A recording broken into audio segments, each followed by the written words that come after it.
Hello and welcome, my dear students, to my channel Mathematics Made Easy.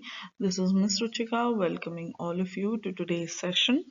This session is specifically for grade 8 elite students giving the math exam in the coming few days. So I have brought for you end of term 2 coverage part 2. So in continuation with the last video I put, the most important questions from part 2 of your exam coverage will be discussed in today's video. So stay glued with me till the end of the video and benefit from the questions. Don't forget to share this video with all your friends who are going to give exams so that they can also benefit from the same. So let's get started. So let's read this word problem. In a poll for senior class president, 68 of the 145 female students said that they plan to vote for Santiago. Now, when you're reading a word problem, it's very important to underline the important information or to highlight the numbers that you see there so that you can use it for solving the questions. So let's do that while we solve the question. So these are the important numbers and they plan to vote for Santiago. So there's a poll, there is voting going on. What candidate is Santiago? The second is Misha, who's the opponent. So for out of 139 female students, I'm going to highlight this also because there are two categories, male students and female students. 89 planned to vote for the opponent Misha. So what we have to do here, we have to construct a conditional relative frequency table. So if you remember, in a conditional relative frequency table, you have percentages as the values. So we are going to be doing that. So what are the categories? Let's highlight the categories. I'm going to use a highlighter here now. So the categories are definitely, one is male students, one is female students. So that is going to be one difference in the table giving you the rows and column, and then there are two opponents, Santiago and Misha. So these are going to be the headers of the table. So let's now try to make the table. So the first column I'm going to keep for Santiago. This is the first column. The second for Misha. So these are the two opponents, two candidates. Now let's come to the column. For column, we have two categories, female and male. So I'm going to make the rows and columns accordingly. Then we can do the total in the end. So let's do it. So for Santiago, if you see, there are female, let's see how much. So for Santiago, out of 145 male students, 68 voted for him. So 68 are the males that have voted for Santiago. So I'm writing 68 and there is a total of 145 males. So if I take the total here, let's keep total here. So the total number of males are how many? The total number of males are 145. So I'm going to put 145 here. I hope it is clear. 68 and 145 I have taken from the word problem and put it in the table. Why I put 145 here? Because the total number of males is 145. Now what is the total number of females? 139. That means 139 is going to come here. And out of these 139, 89 voted for who? Misha. So under Misha, I have to put 89. Now this is the total 169 and this is for Misha. So how many for Santiago? Just subtract them. So this is going to be 139 minus 89. That's going to be 50. Okay. Now that you have this 50, can we calculate the total here? Yes. So 50 plus 68 is going to give you 118. We are trying to fill the table. In a similar way, for Misha, the number of males will be 145 total minus 68. So that's going to be 77. Now we can do the total here. For Misha, 89 plus 77, that's going to be 166. Now this is just the table, frequency table. But what we have to find? We have to find the conditional relative frequency table. As I told you, in a conditional relative frequency table, you express the number as percentage. So now I'm going to do the percentage part. I'm going to change color. So what is the total for this column? 118. So 150 divided by 118, and to convert to percentage you multiply by 100. So this is going to be roughly around 42%. Similarly, I do the same thing here. 68 divided by the total 118 multiply by 100%. So this is going to be near about 58%. So we are converting into percentages as you see. So 89 over what is the total? 166 multiply by 100. So this is going to be 54%. Similarly for this one, 77 divided by 166 multiplied by 100 is going to be the percentage, which is near about 46%. So now our table of conditional um, relative frequency is complete. So you have shown your calculation. This part is khalas. Now what does each conditional relative frequency represent? So it represents the percentages of the votes. So for example, I can say 42% of the female voted for Santiago, 54% of the female voted for Misha, 58% of the male voted for Santiago, and 46% of male voted for Misha. So this is what is represented. So that's your question 9. So let's now check the answers. So for question number 8 and 9, as we have discussed in the last slide, this is going to be how you can make the conditional relative frequency table, and just make sure that when you do the total for the percentages, it comes out to be 100. That will tell you that you have not made any error. Now we are solving another question. Here the table is already given to you. As you see carefully, the table shows the frequency of positions for different offensive players on a school football team. So I'm going to underline the important information. There are 38 offensive players on the team, and if you see the categories here, the position is quarterback, running back, receiver, and lineman. So one, two, three, four categories of positions, and 1, 2, 3 categories here for senior, junior, and sophomore. Okay, so you are given different numbers here. In all, this total is 38 because this is the offensive players on the team. Now, what you have to do, suppose a junior player was picked at random. So we are going to go to junior column. This is the column we are looking at. This is all for junior. What is the probability that the player is a receiver? Now junior and receiver both. So first you are picking up a junior player and then you are choosing receiver. So junior is this whole column 1, 1, 2, 6, and receiver is here. So if you see carefully, what is the number? And I'm going to use highlighter here. What is the number common to both? This number 2. 2 junior is also there, 2 receiver is also there. So this is our favorable outcome. Let's come back. So the formula for probability, for finding the probability is, I'm going to repeat for you in case you have forgotten. Probability is equal to that number which shows the ratio of favorable outcomes to an event over the total outcomes. So if we say what are the favorable outcome, the favorable outcome that it is a junior and a receiver both is 2 definitely. So in the numerator is going to be 2. What is the total outcome? Let's see the total outcome for junior. 1 plus 1, 2 plus 2, 4 plus 6. So add all these numbers in the column for junior. So the total is 10. That means 2 out of 10. So 2 out of 10. So you can reduce this to simplest fraction. This is going to be 1 by 5. So the answer for this question, the probability that the player who is a junior player is also a receiver is 1 over 5. This is how you solve the question on probability using the table. So remember to learn this formula that probability is equal to favorable outcomes over total outcomes if you get a similar question.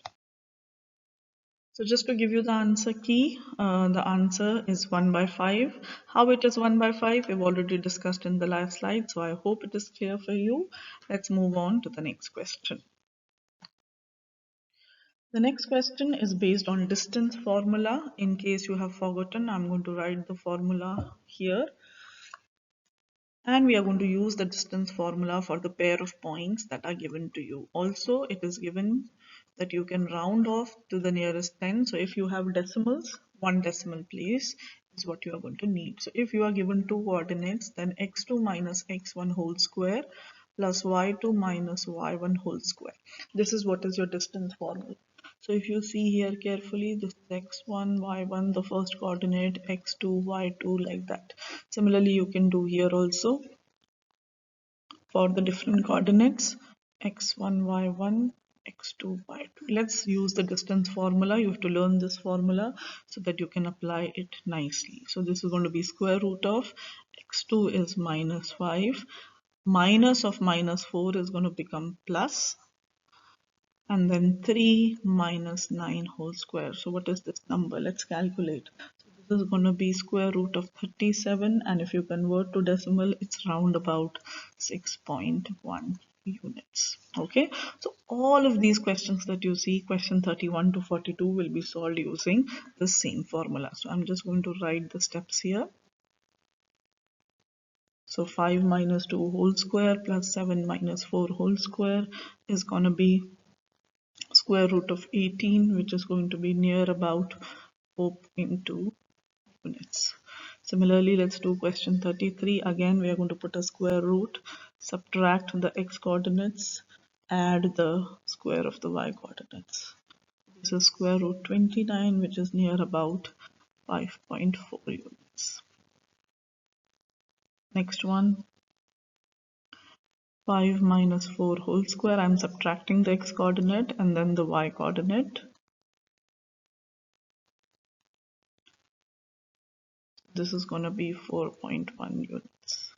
In a similar way, you can solve the remaining questions, and I will now show you in the next slide what will be the final answers. Okay, so for question 31 to 42, these are your final answers. You can check your calculations and you check your answers. Remember to learn the distance formula for solving questions of this kind.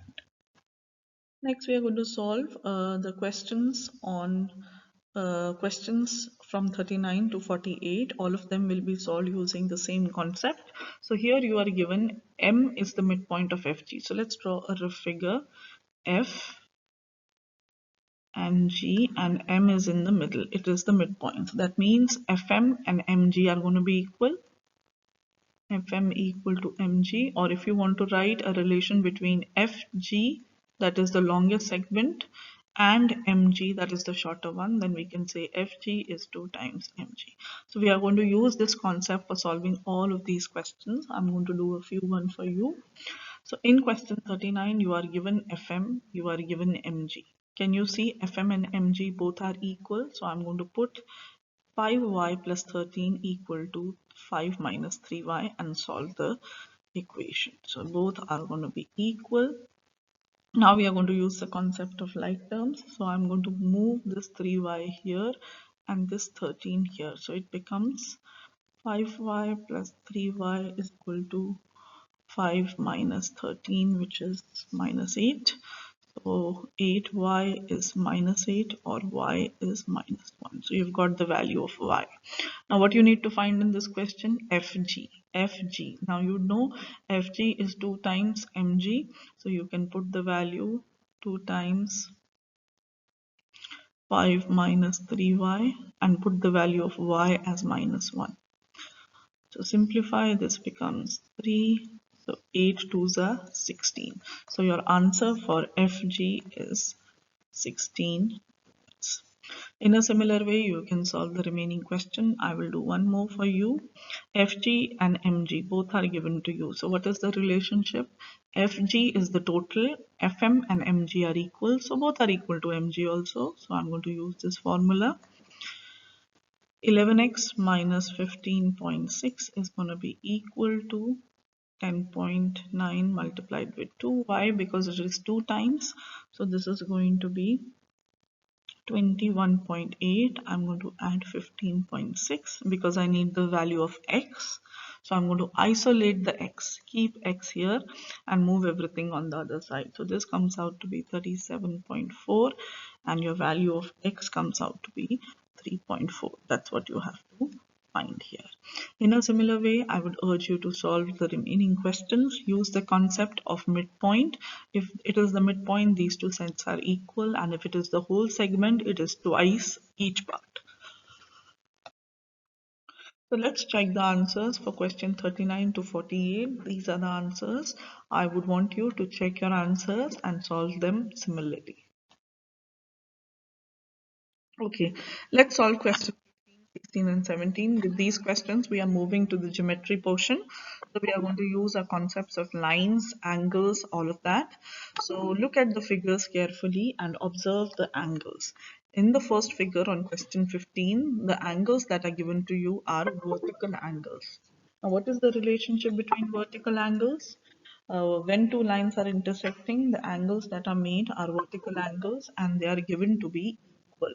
That means this angle and this angle are going to be equal. So by the concept of vertical angles being equal, I can say 2x minus 10 is equal to 120 degree. So let's find the value of the variable x from here. I'm going to move 10 on the other side. When it goes, it changes sign. So it becomes plus 10 and that is 130. Now 2x is 130, so x is going to be divided by 2. Why I divide by 2? So that 2 and 2 colors and x is equal to 65 degrees. So that's the value of the variable for question 15. Let's similarly do question number 16. Now if you see this is a straight line, that means this angle plus this angle are going to give you a linear pair. Okay, so 2x plus 4x plus 108, add the two angles. This is a straight line, so it's a linear pair equal to 180. Their sum is going to be 180. Let's solve it. 2x plus 4x gives you 6x. 108 goes on the other side, changes sign, becomes negative. So this is 72 divided by 6 as the value of x. So x here is 12 degrees. Let's also solve this question. Here there are two variables x and y. We are going to solve for them one by one. The first concept I apply is of vertical angle. So these two lines are intersecting in this manner. That means this angle and this angle are equal. So let's make them equal and find the value of x.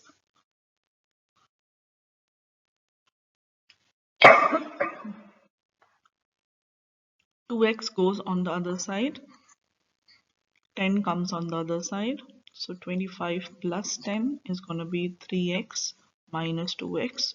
So your x is 35 degrees. One variable is done. Now you have to find the value of y. Now if you see carefully, I'm going to change color. This angle plus angle y is making a straight line. That means linear pair. So I can use the same concept that their sum is going to be 180. So 2x plus 25 plus y is going to be 180. So I can say y is 180 minus 25 minus 2 times x, which is 35. So on simplification, this comes out to be 180 minus 95, which is 85. So y is 85.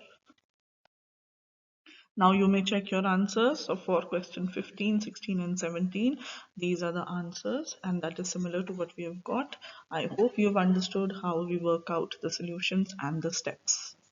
Let's move on to some more questions on angles and variables.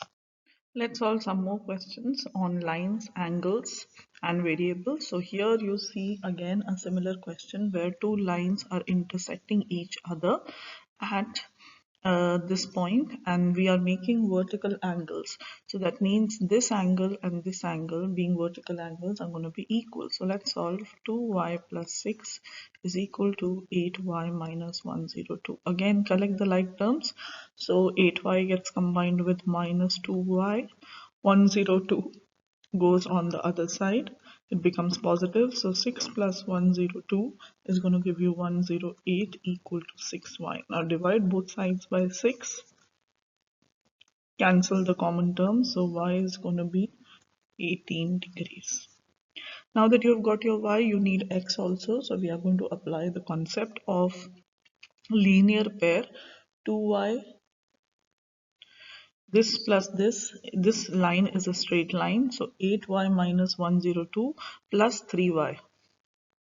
I'm going to write here 8y minus 102 plus 3x. This being a straight line, it will give you a linear pair. That means this angle plus this angle is going to be equal to 180, the sum. Now y we have already found out as 18, so just simplify this to get your x, and when you solve this equation, your x is going to come as 46. In a similar way, you solve question 35. I'm going to do now question 36 for you. So let's see how to solve. Again, in this question, there are two variables x and y. We have to find both of them. We are first going to use the concept of vertical angles. So this line and this line are meeting at this point. So 5x plus 4 is going to be equal to 114. Take 4 on the other side, it becomes 104 minus 4, which is 110. So x is going to be 110 divided by 5, which is 22. So we've got x. Now we need y. For solving for y, we're again going to use the concept of a straight line. This line is a straight line, that means 114 plus 2y plus 3x minus 24. I will just draw this line with a different color. So all these three angles when added gives you a straight line. So I'm going to add 114 plus 2y plus 3x minus 24, and the sum is 118. Why? Because it's a straight line, so when all these angles are added, the sum is going to be 180. Now you already know the value of x is 22, so put it here. So 114 you can take on the other side of the equation, so it becomes 180 minus 114, which is going to give you 66. And here you have 2y plus